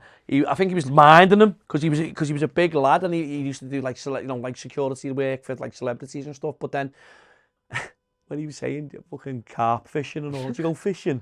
And then he said, fucking started speaking about gold discs and all that. I was like, wow, what the fuck? And the fucking story with Tyson Fury. But Tyson Fury's fight, obviously coming up the weekend, obviously. Conkers. Playing conkers outside with the bollocks there. That's just absolutely bonkers. Literally. I've seen a few people saying stories that never happened. Yeah, but I don't know why. As soon as I put that clip together, I was like, I know. But then, why would you say something that it never happened? You know what I mean? You make yourself look stupid. But, it's mad. And a story about what alcohol does to you. And, mate, the story about Disneyland, that was, that night before where it was madness and, fucking swimming in lakes with crocodiles, how he was not eaten by crocodiles, going to the ghetto to get fucking going to get coke and all that in a car with a random fucking fella, It's mad. You're on a family holiday in Disneyland and you've left your family to go and do this. Paying $4,000 to go and see the princess just because they sell it, just because they give ale out in there. Exactly. $4,000. $4,000 for fucking 4 pints, I think he said. and then he got sent home. He tried to book a flight to Colombia. Do you know what I mean? It's just like, but what he's doing now, it's absolutely unbelievable. No, yeah. Do you know what? Some of the stuff he was saying, like I know, like when like he said, bringing the past up, it doesn't.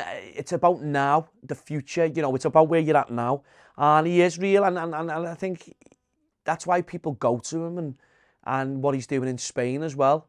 I think it's different to what he does to others, but I think it works. Yeah. You know what I mean? So, but that's been our 50 episodes, mate. Yeah. That's been like, you know what I mean? And I think it's been an eventful one. And I think we've got some questions and stuff like that. Well, I think we've gone from the season one. Now let's put the Christmas into the Christmas special. Go ahead. So I'm going to hit you with some Christmas-themed questions. If you could spend the Christmas with any guest from season one, who would it be and why? Fucking hell. 50 of them there to pick from. Out of them 50 guests, I'm not going to sit on the fence here, because I thought to myself, Marty. Marty. No, he's a fucking... No, I wouldn't, because he's a greedy bastard, to be honest.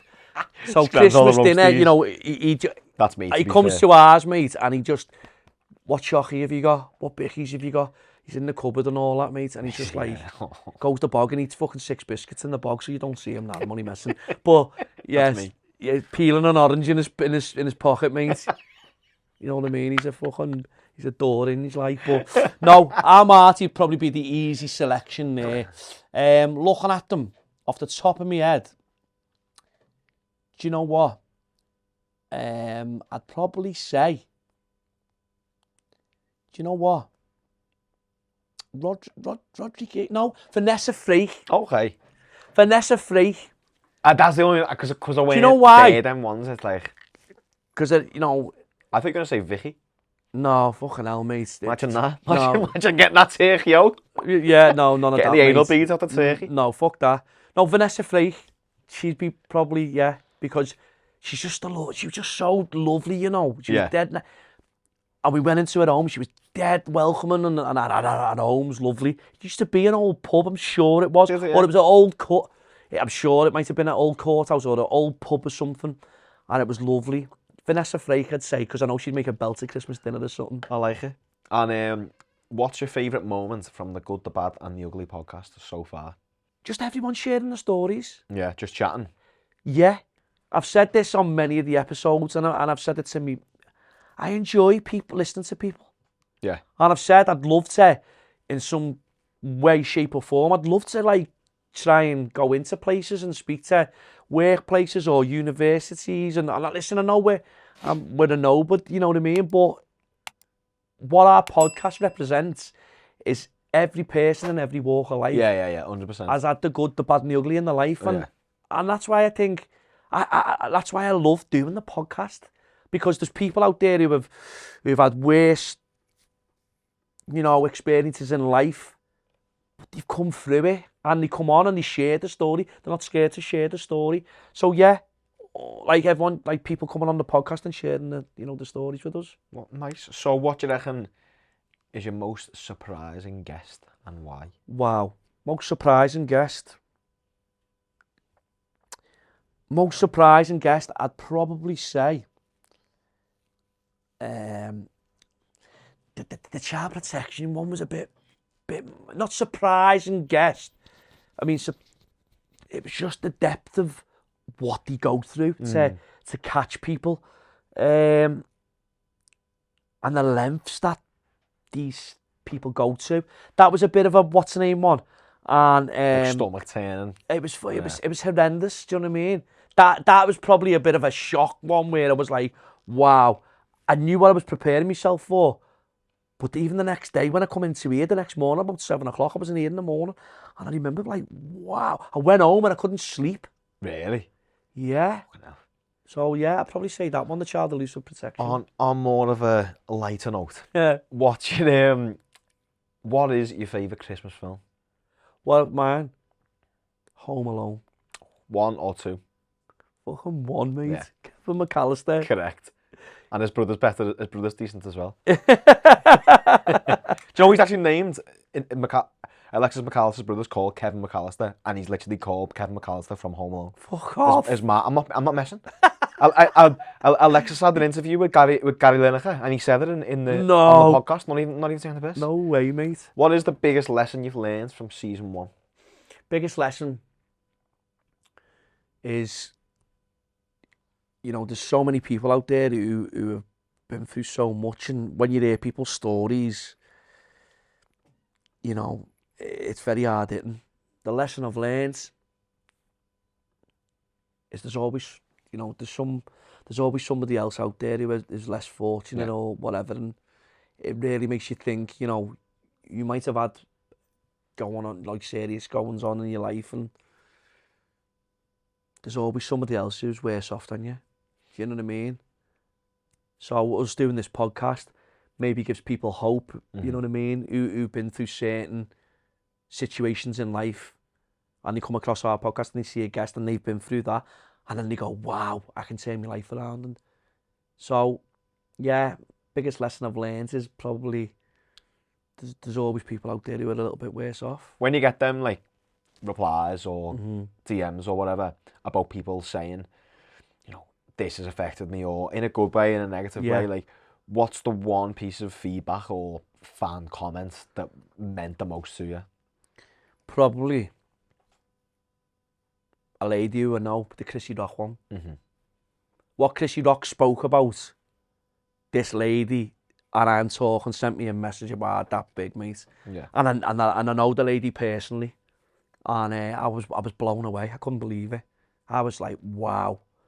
And Chrissy Rock has actually gone, when she's been, what's her name over here, has actually agreed to go and meet with this woman. I know, you tell me that. So do you know stuff like that? When people watch our podcast and they can relate to it and they get something from it. This is why we started the podcast. So yeah, the Chrissy Rock one and the lady, and we've had loads of messages off people where people go, wow, so, and this, you know, what you're doing and whatever. It gives you that warm feeling of thinking, we're not going to save the world, but it gives some people, if one person gets something from it, I think we're doing, you know, what we set out to achieve. One of my last questions, who's your dream guest? My dream guest. Give me 3 to make it. 3 dream guests. One, the good, the bad, and the ugly. Oh, fucking hell, the good. No, just give me 3 guests. So, look, I'd love, you know, you'd always love to, I'd love to get my wife on. Would you? I think you should. Episode 100. Who knows? And we've always laughed and joke about it. She went, fuck off, I'm not fucking telling it. And you know what? I reckon if you got to 100, you could persuade her. Yeah. But, yeah, because she's like she's the rock of our family and loads of stuff, you know, she's always strong and she's always there for everyone.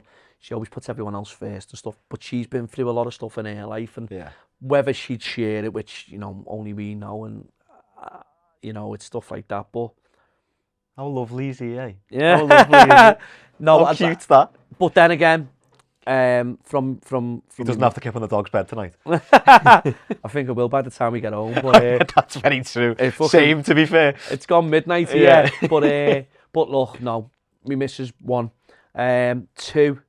You know, I'd like to get, you know, me mate James English on in the new year. He said he's going to come on. He's very busy and stuff because obviously he's up there with the best out there, and you know, you look to like the likes of them to achieve what he's achieved, and how he's, you know, I think he's over 470 episodes now. Is he? Yeah, we're episode 50. So you look to people like that, and you know, you think, wow, you know, and what it does, you know, is what his podcast stands for, and everyone's podcasts are different. So yeah, I'd like to get James English on, which we should be doing in the new year. And Joe Rogan's probably one. You gotta say Joe Rogan because he's obviously the fucking. I reckon he'd be that sound as well. You know? I think so. Yeah. Obviously, he loves a fucking joint and that, like, doesn't he, or whatever. I don't. If I smoked that, I wouldn't wake up till bomby night, mate. So hey, you've got no fucking chance. You've got no chance. But yeah, they're me 3. Me missus, James English, and Joe Rogan. Lovely. So I want you to give me one last little few more bits about Christmas. So I'm gonna fire some little Christmas things at you. Go ahead. So, any family Christmas traditions that you have in the Morell house? In the Morell household, fucking hell, I live here. I mean, our Sam's obviously got his own house now. I live here. She's still fucking advent calendar. She's fucking 20. You know what I mean? Gotta get an advent calendar. She's got 2 actually, and then Christmas tradition in our house when we get up and all that. Oh, do we do stockings? My missus always Ferrero Rocher in the stockings. Yeah. Ferrero. In the stockings, yeah. And like our salmon, fucking, I remember getting up and you're like, oh, I could do with the bacon butty, fucking eating Ferrero Rocher at like fucking 6 in the morning. That's a tradition in ours. We always go down to me sister-in-law's, Christine's. Let me tell you the funny story. Go on. I've got to tell you this funny story. Go on. Right, so we're all there having our Christmas dinner. And our Christine does these fucking Christmas dinner to feed the fucking thousands. Right, so we're all... See it on Christmas Day. Oh, mate, so we're all there, right? And does the same. And this is going to cause controversy, this, right? Right, because you're going to go, what the fuck? So everything you've got, parsnips, roasties, peas, mushy peas. Oh, yeah. Right, peas or mushy peas, people will say that's fucking outrageous. So anyway, piling on the food and all that, loads of meat, about four meats or whatever. So I remember our Christine going, "Hi, is everyone's dinner okay?" And she had these big earrings on, right, like Pat Butcher, yeah. And I went, So I put my hand on the table on my missus's leg, like, to squeeze her leg, and she's going, "Fucking get off me, fucking pack it in now." And I'm going, She went, "What the fuck's up with you?" Our Christine's going, "Is your dinner okay, Tony?" A fucking earring had only fell in the mushy peas, lad. No way. And everyone just went, spat the dinner everywhere. Way, swear to God. It was funny because she's like running around making sure everyone's dinner. And her earring must have fell out and landed. So when she served my foot, put it on mine, I'm there like that, just like bumping away. Just went, put my hand on the table, grab it, it's like touching Lynn's leg, and she's going, "Fucking pack it in." You're trying to grab her leg. And I've just gone, And you've gone, "What?" And I'm going, And he went, "What?" And Christine went, "Is it okay?" And I went, Pull this fucking earring out. A green earring. Like a big dangly fucking... Was it green before it went in the peas? No, it was a green. Everyone was laughing. So we always laugh about that at Christmas about all that. the time. You know what I mean? And it's Christmas Day. Yeah. You're about to have your dinner, and you get in charge of the Spotify. What's the first Christmas song you're putting on? First Christmas song. I know you're going to nail me now. You're going to nail me for this. It's Shakin' Stevens, "Merry Christmas, everyone." And you're going to fucking... It's like before when I posted it, right? I don't even I posted it. And when I posted it, yeah. you sent... I went, don't send to him. And you just come back with me the Mane derby when he scored. And it was like a full gif as well, wasn't it? It wasn't like 2 seconds of it. Mate, like but it was just, I was like, "Please unsend." And you just come back to me with like, "Sorry." And you just sent me the fucking thing. And I was like, and I just messaged you back like, "Fuck off." Yeah. I was going to, "Fuck off, you prick," I was going to say. But, honestly. But no, it was one of them. But yeah, that would be my Christmas song, yeah. Well, lovely. I think that, of the only other things we've got down here is Liverpool versus Everton and football in general, but... I think we've covered everything for Christmas. Yeah, what you can do right now, Bump, who's winning the Premier League? Who's winning the European Cup? I mean, Liverpool are probably strong contenders for it, you know what I mean? I know Chelsea are pushing. City have gone to shite. But you know what? You always see it, but I just don't know what it is with City at the moment. Mad, innit? We've got them in a couple of weeks. I'd love us to turn them over there. Yeah. You know is what I mean? At the Etihad as well? At the Etihad. But, and I've given my ticket away because it's Boxing Day, so I've got the grandkids. Got them on Boxing Day, yeah? Yeah, 12:30 kick-off. But what? I think 12:30 kick-off Boxing Day. And it's on the telly, so I've got the kids coming down. That's disgusting. But I think Liverpool are really big contenders. Slot's come in. He's over, Klopp. You know, what Klopp left and all that. Killing it, this, isn't it? No, it's not. I just think, yeah, it is. But no, but I think the way Liverpool have been playing, Liverpool, Chelsea, and the European Cup, I don't think that fucking Liverpool just seem to be blowing everyone away. Kills me saying it, but being my honest opinion, if I'm honest, I hope you get beat, like, you know what I mean? Yeah, so, I get but I just think with the hope of it. Do you know what though? Some of the seasons where we got the final Liverpool class, are in a very good position in what they're doing. Everton, I just like us to do a lot better with Dice. I don't think it's gonna. What's the name? The new stadium's there next year. Big Tesco.